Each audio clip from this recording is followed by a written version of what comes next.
Good morning students and welcome back again in this video. So this is the second part of the lesson physical features of India.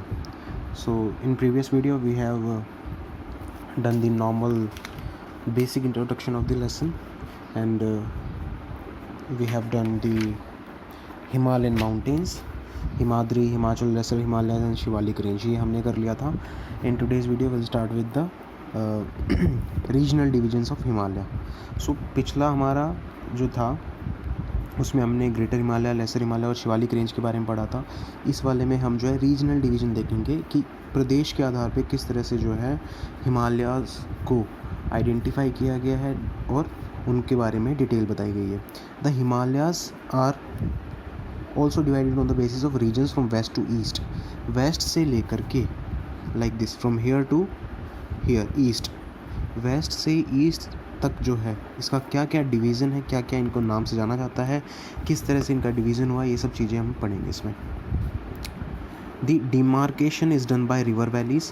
Example के लिए the Indus, Sutlej, Kali, Teesta and Dihang river. अब जो division किया है, जो demarcation की है Himalayas की, वो इन रिवर्स ने की है. एग्जांपल दिए गए हैं Indus, Sutlej, Kali, Teesta and the Dihang river.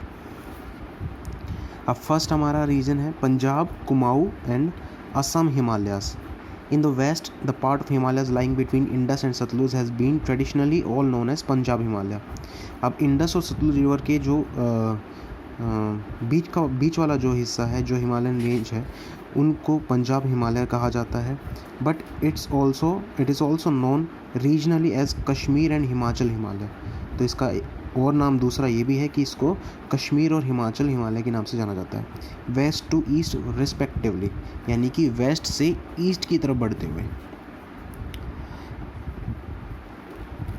The part of the Himalaya lying between Sutlej and Kali river is known as the Kumaon Himalaya. अब ये कौन सा एरिया है? सतलुज और काली रिवर के बीच का एरिया, इसको कुमाऊँ हिमालय कहा गया है. The Kali and Teesta river demarcate and the Nepal Himalayas and the part lying between Teesta and Dihang river is known as the Assam Himalaya. तो कुछ भी नहीं है, सिर्फ फैक्चुअल बेस्ड, नॉलेज बेस्ड इसमें डिटेल बताई गई हैं. ये सिर्फ लर्न करने की है, ज़्यादा कुछ समझाने का नहीं है. आगे बढ़ते हैं. नेक्स्ट है पूर्वांचल और eastern range. The Brahmaputra marks the eastern most boundary of the Himalaya. Brahmaputra river जो है ये एक ईस्टर्न मोस्ट बाउंड्री को डिफाइन करती है. Beyond Dihang gorge this range turn south long the north eastern boundary. Gorge एक लैंडफॉर्म फीचर है जो रिवर क्रिएट करती है, इसलिए मैंने यहाँ पे इसको डिटेल में बताया बेटा. चलो आगे बढ़ते हैं. North eastern boundary of India. These hills are mostly composed of strong sandstone which are sedimentary rocks covered with dense forest. Sedimentary rocks हैं, इसको हिंदी में अवसादी सैल कहते हैं. जो भी रिवर्स अपने साथ सेडिमेंट्स लेकर आती है बहा करके और उनको जमा कर देती है, डिपॉजिट कर देती है, और इस डिपॉजिशन के रिजल्ट की वजह से जो ये रॉक्स क्रिएट होती हैं, इसीलिए इनको सेडिमेंट्री रॉक्स कहा जाता है. तो जो हमारी नॉर्थ ईस्टर्न बाउंड्री वाली जो हिल्स हैं हमारी, मोस्टली वो सभी सैंडस्टोन से बनी हुई है, चूना पत्थर से बनी हुई हैं और कवर है हमारे फॉरेस्ट से. The mostly run as a parallel range and valley. Parallel range और वैली. वैली जो होता है हमारा दो माउंटेन रेंज के बीच का area. For example this area is valley. तो वैली और रेंज पैरेलल चलते हैं. दे आर कॉल्ड पूर्वांचल और द ईस्टर्न हिल्स. इनको पूर्वांचल यानी पूर्व की तरफ और ईस्टर्न हिल में बोला जाता है. Include the Patkai hills, Naga hills and the Manipur hills and Mizo hills. ये सब जो हैं ये हिल्स की ये रेंजेस हैं इस साइड की, पूर्वांचल या ईस्टर्न रेंज हम इसे कहेंगे. अब इनकी मैं लोकेशन आपको दिखा देता हूँ. देखिए, पटकाई बूम, नागा हिल्स ये वाली, मिजो हिल्स ये वाली एंड मणिपुर हिल्स ये. और ये हमारी मोस्ट इम्पोर्टेंट माउंटेन रेंज आ जाती है गारो, खासी, जयंतिया. इम्पॉर्टेंट इसलिए है क्योंकि ये गारो, खासी, जयंतिया ये 3 लैंग्वेज भी हैं, 3 ट्राइबल ग्रुप्स भी हैं और 3 अलग अलग माउंटेन रेंज भी हैं. तो ये याद करने वाला फैक्ट है. अब देखिए लिस्ट कुछ दी हुई है. Some high peaks of the Himalaya. Mount Everest Nepal में 8848 मीटर्स. कंचनजुंगा इंडिया में 8598 मीटर्स.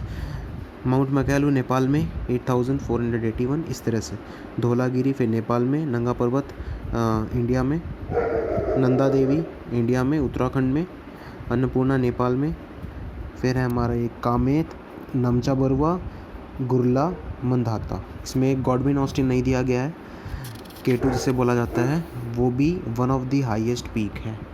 लोकेशन इसकी यहाँ है K2 की, ये। चलिए आगे बढ़ते हैं। ये था हमारा माउंटेन्स का। अब let's move to the northern plains, यानी भारत के उत्तरी मैदान। देखिए, the plain is formed by the 3 river system. Example के लिए Indus, Ganga and Brahmaputra, along with their tributaries, उनकी सहायक नदियों के साथ में। This plain is formed by alluvial soil.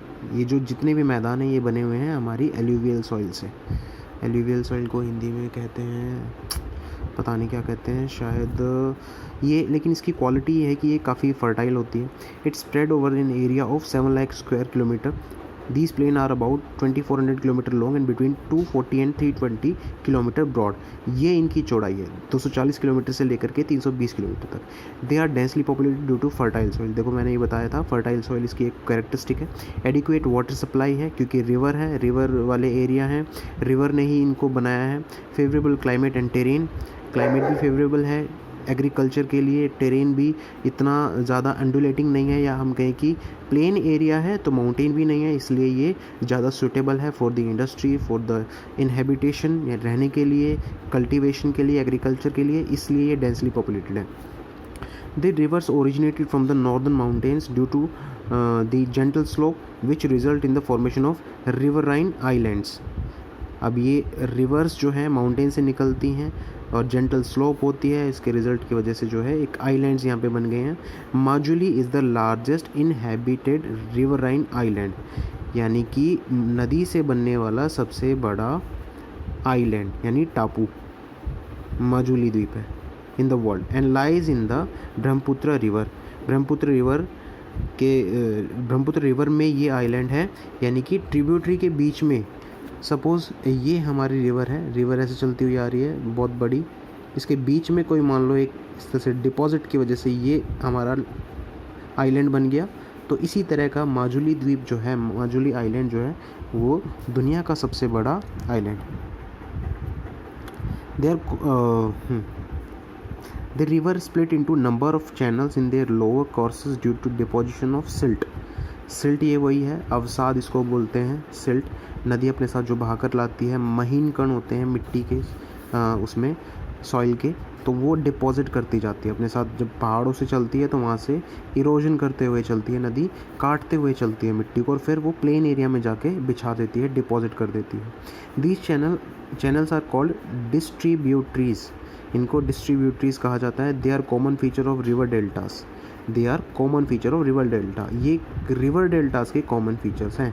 जो डिस्ट्रीब्यूटरीज हैं ये भी डेल्टास क्रिएट करती हैं जब बिल्कुल अपनी लास्ट स्टेज में होती हैं रिवर। अब देखिए पार्ट्स ऑफ नॉर्दर्न प्लेन, ये इम्पोर्टेंट है।